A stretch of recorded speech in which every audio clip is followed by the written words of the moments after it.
Hey, Shalini.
Hi, Vineet.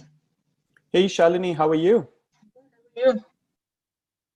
I am excellent. Just enjoying my morning cup of tea, trying to inject myself with huge Thank you.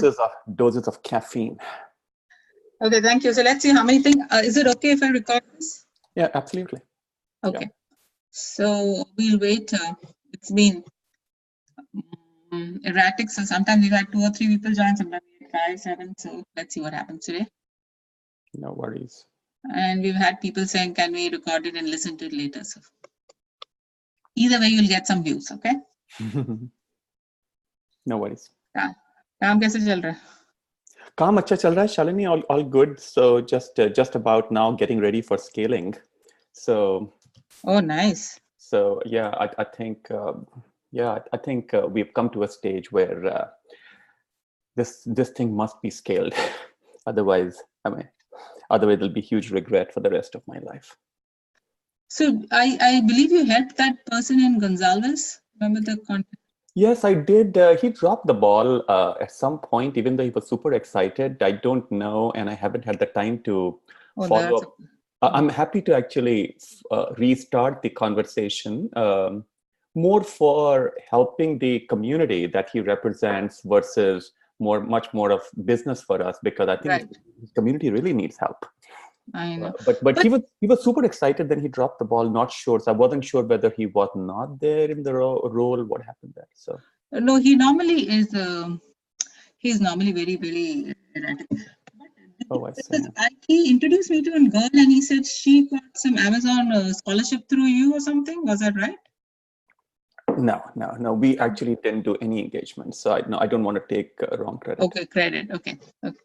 Hi, Shyam. Shyam, can you hear us? Shyam? I don't know whether he can hear us. Anyway, okay. You want to get started? So we are going to start recording this, Vineet. Yeah, sure. Yeah, your lead whenever you want to start. Yeah, get started now. You don't want to waste your time. I'm muting myself. Okay. All right. Okay. So hey everyone. For those of you that might have forgotten my face, this is Vineet. Moved to California about 30 years back, and have been here since then. And just the other day, Shalini reached out and said that could I share my startup experiences with everyone.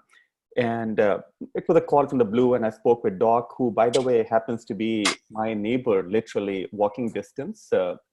Imagine the probability of that. And I thought about it. I said, what am I going to talk to you guys about? Not about business. With 30 years of experience, post 32 now, post our MBA experience, what am I going to talk about business? So I thought about it. Then I said, let me talk to you about perhaps 3 topics. The first one that I want to talk to you about, or share from my perspective, not come across as a preacher or somebody, is living a life full of passion. The second is my company that I co-founded, UCEAZY. Talk about that. And then thirdly, just talk about, hey, we did this phenomenal 2-year Joka thing, does it even relate to a startup journey? And how does it relate? So those are the 3 topics that I'll talk about. Hopefully some of you will have questions after that. Feel free to interrupt me during this as well. Shalini, if I know you are muted, is this going to be all right? Should we continue going? This is perfect. And everyone, this is being recorded, so let us know if you have any issues. And let's just listen to me. And Shalini, if you could please mute Sham. There is a lot of, no disrespect meant to him, but there's a lot of, yeah, thank you so much. All right. Okay, so let me start with the first one, living a life full of passion. So since most of us are roughly the same age, I can be open and frank about it. So roughly 55, give or take, right? Let me start with my life story. When I went to BITS Pilani after high school, that's what it's called in the US, after 12th grade, I enrolled in, my major was electrical and electronics engineering. I never enjoyed a single minute of that 4-year journey. The skills that I really developed were cricket and carom board. I became a very good cricketer and a very good carom board player. The 2 topics or the 2 subjects that I really enjoyed were statistics. And some of you may remember my passion for it. But more importantly, and very weirdly, we had an elective called Marxian Thoughts, all about Karl Marx and all of that stuff. That was the only time in those 4 years that a professor said to me, well done, Vineet. Only time. So after MBA, I started working for HCL selling computers. And then I came to the USA selling computer software, and then moved on to bigger companies, Sun and Cisco. But all this while I was actually selling to or doing business for, doing strategy related to enterprises. And I just realized that none of that made any sense to me. As I grew older and I figured a little bit more of myself, I realized that I was much more into humans. People tell me, my wife tells me I'm very high on empathy. And I'm figuring all that out. I enjoy working with people. I don't enjoy those routers and those kind of things that Cisco sold or computer software that big companies would buy. So over 30 years or so, until about 5 years back before I co-founded UC Easy, I had a job. It paid the bills. We bought a home in a nice suburban area and put the kids through college or set up a retirement nest, those kind of things. But I was never happy.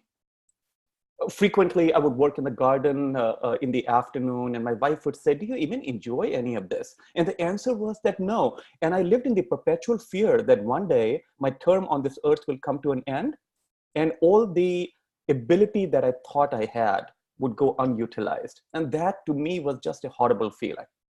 So that is where all of this incentive came from, to do something different. And an associated part of that is, and some of you might relate, back in India, before moving to the US and even afterwards, I had several opportunities to actually do something of my own. Just because of risk averseness, no other excuse, I never pulled the trigger. And that led to 25 or 30 years of passionless career, which I don't wish on anybody. That was point number 1. Let me now talk about the company that I co-founded, just give you a little bit about that. And again, and my main point here would be what ideas to focus on as you think of your own startup. So the company I co-founded is called UC Easy, UCEAZY, and it stands for University and College Admissions Made Easy. Completely unrelated to the work I was doing with large technology companies, completely unrelated, completely new skill. I was working with enterprise as the customers, and this is all consumers. So what UC Easy does is that we simplify college admissions in the US for families where the parents were born outside US or were primarily educated outside US. Why? That was my own story. So learning from my own story, we said there's a market opportunity for other people there was this huge market opportunity created from a lot of immigration of educated, affluent immigrants that happened from late 90s, even till now, especially in Silicon Valley in similar areas. That market represents close to about 20% of the US population of high school students, translating to a total addressable market of somewhere between 500 million and $1 billion. So what we do is that we work with these companies, with these families from grade 8 all the way till grade 12, where we have a team of college admissions experts that work with these families on an individualized basis to guide them to become competitive for college admissions from grade 8 till 10, and then apply for colleges in grade 11 and 12. So that is what we are doing. And our vision is to be a national company, conceptually, say, similar to Amazon, where any immigrant family from the comfort of their home would be able to get high quality guidance that is relatively affordable. Just high level on our business, and I'll let you ask questions later. So we are currently supporting 600 students, and our goal is to go up to 10,000 in about 3 years. And I think that the value proposition and the messaging has been resonating to the extent that that we've been featured in some of the best known papers in the country, including USA Today, where my research was published. USA Today is the largest paper in the country. So all good in terms of the business. And I think that the next step is to raise capital, because we're self-funded so far, and scale this business. Just one point I wanted to make about UC Easy, that why did I choose this particular space to work on? I believe that if you do a startup, you should do something that you relate to and that you care about. Why? As some of you that might have done startups, and there are several of you that have, you will agree with me that there are rainy days, overcast days, and those are the days when just the quest for money is not going to keep you going. Those are the days when you need to be able to think of, in my case, need to be able to think of that student who was extremely grateful to you, or that parent who gave you a hug and cried because he or she thought that you did a social service by helping them. So I think that doing something that you really care about is important in terms of doing a startup, especially for people our age. In my case, quite honestly, guys, I didn't really need the money to do the startup. I think it's more of money, I think, would be hopefully a logical byproduct of all the hard work, but it's more about doing the right things, something that I'm passionate about. And one last point here, which Shalini and others that are in the US will possibly relate to, I'm personally hugely passionate about empowering children from immigrant families to get into positions of influence. What does that mean? Right or wrong, a big influence factor in my life is what happened to Jews in World War II Germany. Somehow, rightly or wrongly, or in a morose way, I believe that sooner or later minorities get into trouble. And I actually believe that the way to counter that for families like mine is for the children from our families, from all immigrant families, to get into positions of influence in whichever country they are in. That's a big driver for me. And it runs counter to how a lot of the immigrant families think all they want is a job for their kids. They don't think bigger than that. Whereas I would want some of these kids in my lifetime to sit on the US Supreme Court, or be the next president, or go into leadership positions in the armed forces, instead of working for a Google, start a Google. So my big passion now is about empowering these families, for these kids to think differently and to break glass ceilings. And that is the kind of stuff that keeps me going on a rainy day. And we also, even though we are small, self-funded, we still do some philanthropy, meaning that certain low-income families that are immigrants, to give them completely free guidance. And that has been amazingly great for the soul. So that's all that I wanted to talk about the company. And lastly, I want to talk about relevance of what we did at Joka, besides drinking tea and making good friends and sitting by the lake and all of those stuff. Relevance of Joka education to what I am doing. I think that education actually has been relevant to me. Why? As I said before, my primary experience was in the enterprise world. I did not understand consumer marketing or working with the consumer markets. Had I joined Asian Paints right after Joka, which was an option, versus HCL, the computer company, possibly could have been different. But I do think that even in working with the consumer market, the foundation that I got, the frameworks that I got, I made mistakes, but I think the chances of mistakes and the cost of mistakes and the time to learn was reduced. That was one. The second is that we did get certain strategy frameworks, which I think are relevant. Even though we are a small company, in terms of planning for new products, in terms of competitive analysis, I think the Michael Porter model, and I'm sure Prasad and Sandeep and Doc and Shekhar from the wing, they must be laughing and saying, Vineet is talking about all this stuff because it's like I never focused on anything while at Joka. But those models actually work from my perspective, or the Boston Consulting Group matrix. Now, some of you in academics, possibly these models have become outdated.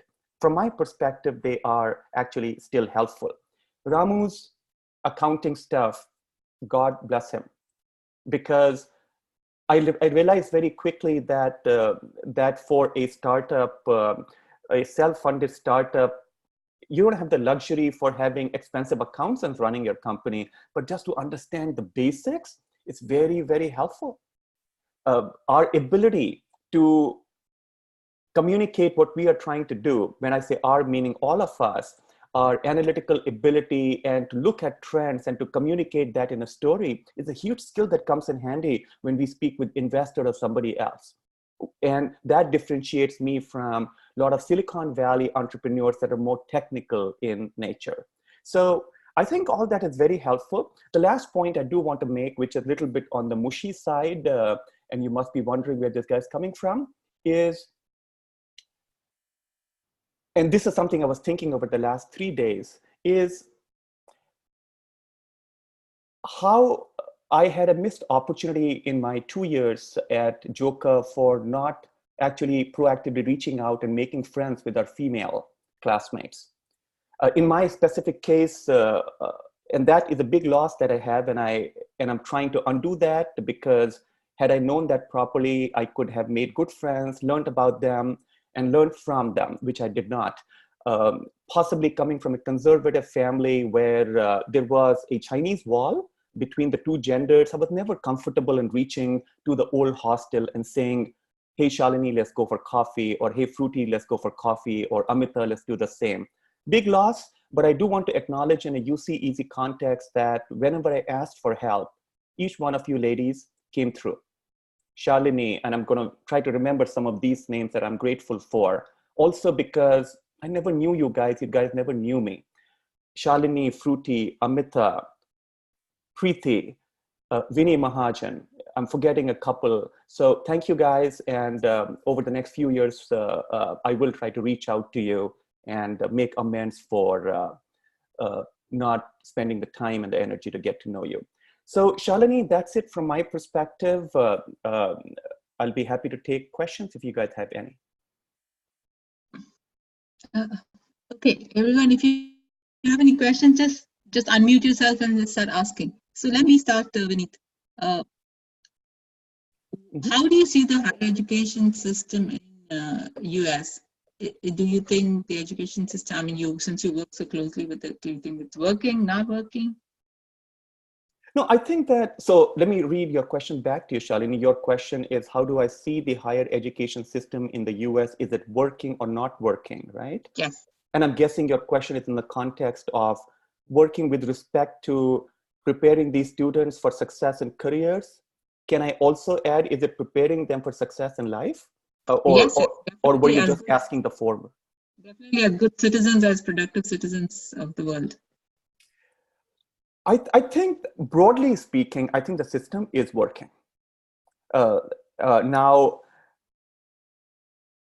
a deeper level answer to your question is that the US higher education system, specifically the four-year college system, that's what we focus on. We don't focus on the graduate programs.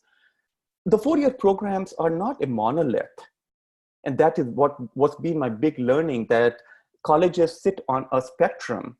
On one end, there will be the Ivy Leagues and the Stanford and University of Chicago. On the other end, you would have state colleges like the California State University.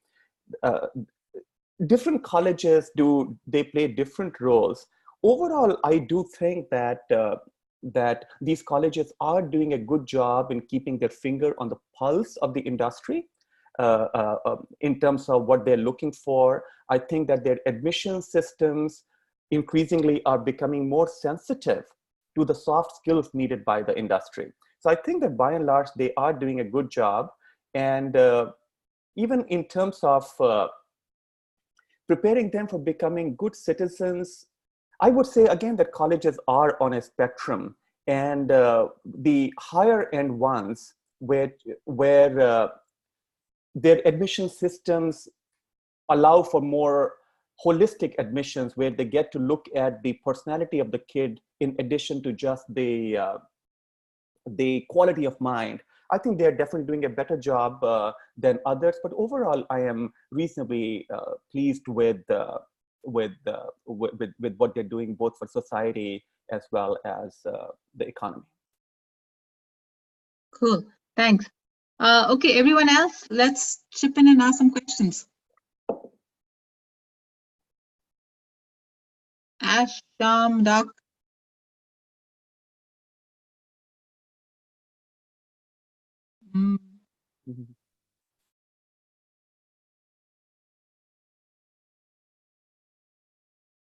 I think Doc just warmed up, knowing him. Is he in your room? No. He lives very close to where I am. Literally, it's a 5-minute walk. Oh, okay. What about what message would you give what advice would you give your 20-year-old self? The 20-year-old self in the US advice, and Shalini, I just can't claim to know India anymore because I've been away for 30 years, even though I would think I do. I think that the country has evolved hugely in ways that I don't know. So I'm just going to focus my answer on the US market. And this conversation, Shalini, by the way, is very relevant because I was having a chat with my daughter recently who is doing a second-year MBA at UC Berkeley. Yay! So in the sense that another MBA from the family. And interesting story that, so she graduated from college from UCLA, worked at Visa, the credit card company, for 5 years, and then started MBA at Berkeley. Her goal was essentially twofold from Berkeley, and I'll come to your answer in an indirect manner. Her goal was to discover herself. What is it that I really want to do? She was quite confused, maybe still is. By the way, I'm still a little bit confused about what I want to do, and she is half my age. And then the second thing was to get frameworks for strategy analysis, which she thought was a weakness, especially at Visa, whenever she worked with C-level executives. And the third is that she didn't understand accounting, and she thought MBA will teach her that. Now, as it turned out, during the MBA journey, she came across a lot of people that gave her entrepreneurial ideas, and a lot of her batchmates that are from that world. And she's just recently come across an idea which she feels tremendously passionate about. I've never seen her this passionate about anything. So to answer your question, Shalini, what advice would I give? That the advice I gave her last week is, don't live a day of your life without passion. If this entrepreneurial thing is your thing now, Vrinda, if it means dumping your Berkeley thing, do it. But don't just hang around at Berkeley because I've done 1 year and I'm not going to do, and second year I should do because I will have it on my resume. And I shared with her my life that this safe play, it just doesn't get you anywhere. As I get older, Shalini, I'm just people used to talk about you have only one life.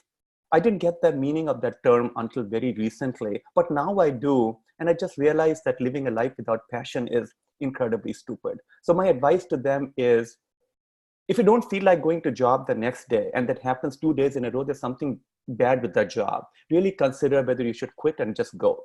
And don't be scared about not having a place to live or any of those things. Get those fears out. Follow your passions. Is, Shalini, what my advice to a 20-year-old, including my own children, is. I think that risk-averse stuff, I'm done with it. Okay, thanks. Okay, let's have Doc or Shyam ask the question. Am I coming through? Yes. Yeah, hi, Shalini, thanks. Vineet, great story. No, I have no question, just a brief comment to say that it's been really wonderful hearing your journey. You're obviously doing extremely good work, meaningful work for the next generation. Great stuff, and I'm sure we'll hear, the ongoing success of your venture, not just from you, but from various other sources as well. So thanks very much indeed for sharing your story with us. Thank you so much, and thanks for the kind words. These mean a lot from people that I relate to from 30 years back. Where are you, Shyam? The police guys are behind you. Maybe he's in trouble. Doc, you have a question? Yeah. No, I don't have a question, Shalini. So I'm good. And very soon I'll be in a very noisy place, so which is why I'm on mute. Okay. Okay. So let's thank Vineet. Vineet, thank you so much. This is good. What we're going to do is this is being recorded, so we'll upload it into the channel. And good luck, Vineet. And I think it is. A lot of people have asked whether you'll be recorded, so hopefully they'll reach out to you with questions. Yeah, questions, advice. I mean, you guys, this might sound like a big suck up, but over 30 years of experience, I sometimes I think about this, that if I need business advice, do I really need to go outside the group? I mean, some of the, if we can indulge ourselves with self-praise, we were at that time, at least from the system that was created to admit us into IIM, we were some of the best brains at that time. Add to that 30 years of experience times 115, 118, whatever that number is, I forget. And that is the availability of business experience in this group. So if you guys have ideas, send them my way. I know several of you have been very helpful to me in one-on-one conversations, and I thank you for that. But keep that coming, because this is a new journey for me as well. So yeah, but Okay. If you have questions, suggestions, I welcome them both. Great, thanks so much. I really appreciate it. And if your daughter, I know you're going to give her advice on entrepreneurship, but I help a lot of women entrepreneurs, and Berkeley has this group of women leaders. So ask her to join them, or you can always help her. Sure, appreciate that, Shalini. Yeah, I'll get those details from you offline. Yeah, Okay. yeah, absolutely. What she's doing, by the way, if I can put in a quick plug, that Yes. she is creating a credit card. Yeah. Targeted at women. Perfect. And if you, there is no way that I'm going to do any second level pitch for her, because you need to see her passion. But that's what, and she's designed this really cool mirror, like a card that looks like a mirror and stuff. The creativity of a millennial and all of that good stuff, right? So I'm super excited just to see what she will do with all of this stuff. But yeah, I'll have her connect with this Berkeley group. Right. Then she should go to Elvest. Elvest actually does a lot of investment for women, and they only do, and she's a Wall Street lady. So tell her to talk to Elvest, or let's connect and do something. Sure, I absolutely will, Shalini. Thanks for that. All right. Bye, everyone. Great talking to all of you. We'll see you soon. Bye. Bye. Thanks, guys. Take care. Bye.